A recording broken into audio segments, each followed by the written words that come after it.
I'm Mark. And I'm Josh. And this is Alter Ego Comics TV, episode number 93. You should know by now, but we're from the comic book store Alter Ego Comics in Lima, Ohio. And every week we sit here and tell you what we like the best, and with the hopes that you will pick up some of these books, and save them from cancellation. So, before we get to that, though, we want to talk about some comic news. And this is stuff that came out of the New York Comic Con, which was held recently in New York, coincidentally. And we've got some stuff that we had heard rumors about, but we got confirmation on, and one of those is Scott Snyder and Jim Lee working together on a new Superman title in 2013, and that is just going to break all kinds of records and be all kinds of awesome, I think. Arguably the most popular writer in mainstream comics and one of the most popular artists in mainstream comics working on a character that's never really been that popular. A character searching for his popularity, trying to regain his popularity, and has a movie coming out in 2013, so go figure. What have you got? What have I got? I've also got news involving Scott Snyder, comics' favorite writer, and Scott and Sean Murphy, who he collaborated with on American Vampire, the World War II story. Was that the European one? I'm trying to think of the subtitle for that book, but I'm drawing a blank. Yes. Sean Murphy, former collaborator with American Vampire. They're going to be bringing you a new Vertigo book called The Wake. And that is what it's called. We don't know if that involves the wake of ships or waking up from a sleep or somebody being dead and then you have a party. Could be any of them. Could be all of them. It's Scott Snyder, so I'm on board. And Sean Murphy. And Sean Murphy is from doing a great job with Punk Rock Jesus. Punk Rock Jesus. Yes. We've talked about this before, but we did get confirmation. Justice League of America by Jeff Johns and David Finch in 2013, early 2013. And that's spinning out of, where did we see that? I'm drawing a blank. Well, there's a backup story in this week's issue of Justice League that kind of alludes to that. So we're going to have two Justice League books, one with B-C listers and one with the A-Team. And there you have it. Did you just refer to Green Arrow and Guy Gardner as B-listers? B-C listers, actually.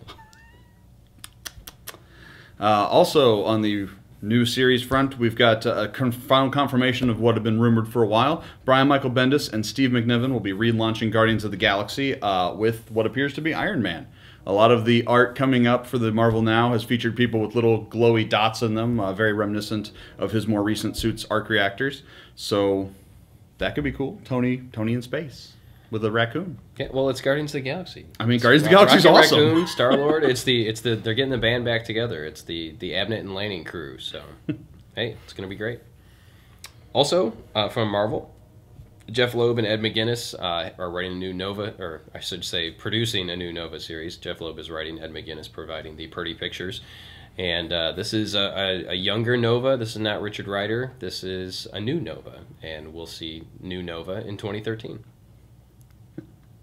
Sorry, I'm laughing at that being news when that same Nova with that same creative team was in the .1 issue a year ago as well. I don't know. But it's coming, we promise. Along with Captain America White, issue number 1. Yeah, that one's not happening.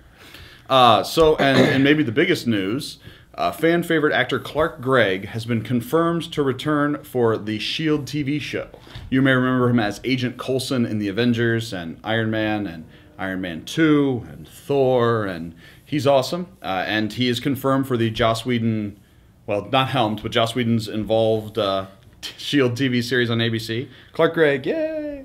Agent Coulson is back. Everyone loves Agent Coulson. He's awesome. So, we don't know what version of Coulson this will be. Right. We don't know chronologically when this show even happens. Right. So it could all happen before Avengers. Who knows? It could be set in the future and Coulson's like a cyborg. Or like the Vision. Yeah, the Vision. I like it. Yes, I like it. So lots of news, and there'll be more news coming down the road. Just lots of great stuff going on in comics right now. Let's move on to last week's top 5, and we'll kick things off with Hawkeye number 3 by Matt Fraction and David Aja.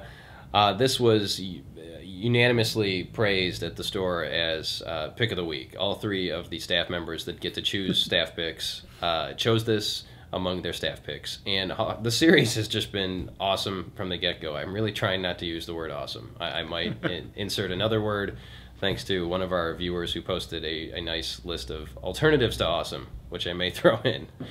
But this book has been great from the get-go. Each issue is a standalone story, too, which is very cool. So which is very cool because right now we don't have any copies of issue number 1. But you don't need issue number 1 to pick up issue number 2 or issue number 3. They're all standalone, great action-packed, somewhat humor-filled. This one had a lot of humor in it. But it's just so good. And I can't even necessarily put my finger on it, what exactly it is. It's not Capes and Tights because it's Hawkeye as Clint Barton, and it's the female Hawkeye, Kate Bishop, but they're not in costume. They're doing their day-to-day thing. In this specific issue, Hawkeye decides to catalog and clean up his trick arrows that are lying around his loft or his apartment or wherever the heck he lives. And then they don't have any tape. So he has to go to the store and get some tape to catalog his trick arrows, and that's where the fun begins. And it was a nonstop joyride in Hawkeye number 3. No, I think Hawkeye is, and may not play for everyone, it's How I Met Your Mother. It very much uses a jumping around chronological thing. It's narrated by a future Hawkeye who's already omniscient about what's going on, and it's very personal, jokey, small, mundane stuff that manages to be awesome and fun and violent. And I said awesome too. You did. We just can't stop saying awesome. We can't stop awesoming all over the place. There's so much awesome in the world of comics. But I gotta tell you, and we were looking at the figures for September sales, not at our store but nationally, before we shot this video today, and it is so sad that Hawkeye is only selling about 38,000, is that right? 33,000? Yeah. Less than 40,000 copies. That is obscene, people. If you're not buying Hawkeye, shame on you. You need to support books that are good so that they don't get canceled, and this is one that everybody that we put this in their hands, they have agreed that it's an amazing book. So check it out. Pick up any of the 3 issues that are out, and you will not be disappointed. Also new last week, Marvel Now, Point One. And this is just a stack of awesome. Now this is all setting up new series. I'm sorry, it's a splendiferous stack. There you go. Of setting up things that are going to be taking place in Marvel Now. We've got short little vignettes, all by the Marvel Now creative teams, but all of them are also original content that will not be in the first issues of the book. The lead we've got is I guess it's Secret Avengers. It is. It's a Nick Fury, the current son of Nick Fury, Black Nick Fury, and Agent Coulson, again from the Marvel universe, not from the movie universe, although they're sort of blurring that line. Basically, do a framing story that sets up some of the stuff that's going to be going on in Secret Avengers, written by Nick Spencer with art by Luke Ross. We've got a Ant-Man by Mike Fraction and Matt Fraction and Mike Allred, which actually was kind of the surprise hit for me. I really enjoyed this story. Mike Allred's artwork has sort of a whimsy to it, and it did a nice job of striking a balance. Because if you've been reading Avengers: Children's Crusade, Ant-Man, which is Scott Lang, just lost his daughter, and so it's about dealing with that, but it's also about kind of reintroducing a new generation, because Scott's been dead for quite a while, since Avengers Disassembled. That's right. So it's kind of reintroducing the character and making him more personal and likable, and I just really enjoyed the heck out of it. We've also got a couple things pimping those books we were just telling you were confirmed. We've got a Star-Lord short by Brian Michael Bendis and Steve McNiven, which will of course kind of lead into the Guardians of the Galaxy stuff. And we've got a Nova short by Jeff Loeb and Ed McGuinness.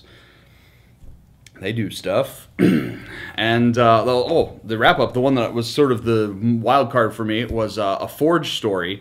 This is written by Dennis Hopeless, and he's going to be doing a new series in Marvel Now called Cable and X-Force. And we've got art on that by Gabriel Hernandez-Walta. But it was actually really cool. It was kind of like, you remember the scene in Lord of the Rings where Gollum is talking to himself? It was kind of like that. Like, I don't know if Forge is crazy, if he's hallucinating, or what, but it was really cool and definitely the freshest of the ones in the bunch. But hands down, my favorite from this was the Kieran Gill and Jamie McKelvey story, a team you may remember from Phonogram, which is an indie book that was super awesome. And it was a setup book for their new Young Avengers series, featuring a young Loki, some of the classic Young Avengers, and some new characters. And it was just really, really awesome. So, point one, so much story content, so many great creators. You definitely owe it yourself to pick that up. Next, we've got Sword of Sorcery #1 by Christy Marks and Aaron Lopresti. I actually wrote Loprestive. Yeah, that's, I don't think that's how it's spelled.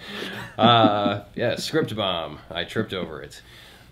This is, of course, the first issue, and We had the 0 issue that came out last month. This is the second issue, but it's the first issue. Yes, I'm very confused. But Marks and Lopresti are doing the Amethyst story, and it is it's so pretty to look at. Lopresti's artwork is outstanding. Marks' writing is brilliant. I'm trying not to use awesome. Brilliant was one of the suggestions to use. It reads effortlessly. You know, this was some things you read in comic form, and it's a little clunky, or people talk like they don't normally, like you don't think they would sound, or they don't talk that way. But this one was just so smooth, much like I'm speaking right now. It was very easy on the eyes and easy on the brain as far as reading. But it's packed with action and adventure and color and newness and excitement, and I'm totally loving the Amethyst stuff in Sword of Sorcery. The backup story is Beowulf by Tony Bedard and Jesus Saez, and that is also good. But they threw us for a little loop with this one. And did you read this one? Yeah. Did you catch how some of the soldiers or whatever were wearing Wayne Tech armor? Yeah, the robot, the kind of hunter-killer things. Yeah, so it's firmly placed in the future of the post-apocalyptic, apparently, future of Which the DCU. Is interesting, that this story may be tied to the DC universe proper at some point. Yeah. But if you're looking for fantasy adventure stories, if you're looking for something new and fresh, especially with Amethyst, if there are any young women out there or old women, if there are any women in general that are looking for strong female leads, that are a story that's actually written by a woman with a strong female lead, Sword of Sorcery is the book for you. Or if you're a man like me, it's a book for you too. But there's just so much to like about this. And again, I'm very disappointed in the sales figures on this because it really deserves to be selling better than it does. It's quality stuff. Just establishing sort of a checklist in my head of columns. You know, if you're a woman, young, old, or if you're a man like Mark, you should check off the box for Sword of Sorcery. It crosses numerous demographic Lots of genres categories, yes. Yes. Next up, we have Star Wars Agent of the Empire Hard Targets, because everything requires 3 titles now. This is the second in the Agent of the Empire series, which, if you'll remember, the first arc was really great. And this one is Scrumtrelescent. It is awesome. This is James Bond in the Star Wars universe, and this time, especially on the cover art, they make him look a lot like Lee Marvin, which is a little older than I would have expected, but Lee Marvin's pretty cool too. And this is a little more... If you don't have to have read the first one at all, they're completely episodic, but this one is a little more in the Star Wars universe. The last one had Han and Chewie a bit, but this one takes place on Alderaan. Boba Fett's there, young Princess Leia, Bail Organa, who sort of looks vaguely like Jimmy Schmitz, and it's a lot of fun. You know, it's James Bond drinking and sexing and punching his way through things, but sometimes there's lightsabers. With the sexing, or? Well, we haven't gotten there yet, but it's possible. Okay. Finally, New Avengers number 31 by Brian Michael Bendis and Michael Gaydos. This is the beginning of Bendis' wrap-up on New Avengers. He is finally leaving the books that he rejuvenated about 8 years ago. It's been a while, maybe more than 8 years ago. But Bendis, for me, is sometimes hit or miss. But his dialogue never disappoints, and the character interaction almost never disappoints. And that's really why I chose New Avengers 31 this week, is there are some great character moments in here. There's a great scene between Doctor Strange and Iron Fist. There's great scenes between Luke Cage and Jessica Jones. There's Jessica and Captain Marvel interacting, and there's humor, and there's peril. There's an unknown villain. Maybe it's a known villain, but there's a villain that appears to be able to... I don't want to give too much away, but there's a villain. And there's some fighting.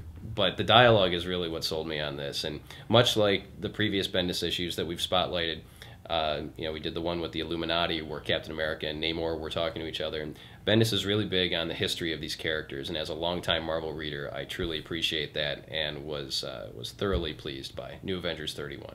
Oh, absolutely. Especially ever since the reboot of New Avengers, post Fear Itself or whatever it was when the Heroic Age started. To me, the New Avengers title has been almost 100% about the dinner table at that mansion. Like, that's when all of the best scenes happen in my mind. It's just, Wolverine sitting around the table eating a sandwich, Spider-Man's there, and they're bantering back and forth, and it's just so awesome. So awesome. So awesome. We did have some viewer comments. Actually, we had one that we wanted to get to. And our good friend, Mr. Mike Bighead, wants to know what we think about the upcoming Thunderbolts comic by Daniel Way and Steve Dillon. I am of two minds on this one. I like Daniel Way. I like the team that they've put together with Red Hulk as the leader and basically all the mercenaries slash assassins that are in the Marvel Universe. We've got Elektra and Deadpool and the Punisher and Venom, led by Red Hulk. Oh, it's a dream team. And unfortunately, then we get to Steve Dillon, who is not even remotely on my list of favorite artists. He definitely, has his niche. He has his fans. He did a bang-up job on Preacher and on Garth Ennis's Punisher run, and those were things that I think he does better with non-superhero stuff. And now that we've got a bunch of heroes in colorful costumes and such, I don't know how that's gonna fly. So we shall see. I think it has a lot of potential. I will absolutely check out the first issue because it's my job, and who knows? Maybe I'll be surprised. Yeah, my initial response is this team is already kind of overexposed. I mean, a lot of these are named people, Deadpool, that just pops up everywhere for a while. I mean, but I'm really kind of excited to see what they do with the Red Hulk. I think he's, especially during the Jeff Parker run on the Hulk and book, he really expanded the character so that you actually kind of care about Thunderbolt Ross, and it made him look much more human than he had been when he was just a foil for Bruce Banner. Well, you kind of feel for him in his situation. Right. I mean, he's stuck, and he knows what Bruce Banner feels right. like. The thing he hates most in the world is what he's become. Yeah. And his daughter has also been transformed into something horrible. So that specifically intrigues me. And I will even suffer through Steve Dillon for a while to check that out. So, if you have any questions, any burning questions that you'd like, if you have any burning sensations, go see a doctor. But if you have any burning questions, ask us because we live to serve. We have a question for you, actually, because we're toying with the idea of moving our weekly reviews to Google Plus Hangouts. So we want to get your feedback on that. If you're familiar with Google Plus Hangouts or not, if you have a webcam, if you're able to, that would allow you to basically join us at a set time every week. And interact with us during the reviews. It would also be recorded live and put up on YouTube for posterity. So we're looking at possibly going that route somewhere down the road. So let us know what you think about joining us for Google Hangouts on a weekly basis to talk comics. That's another week for us. We appreciate you watching as always, and we hope to see you soon.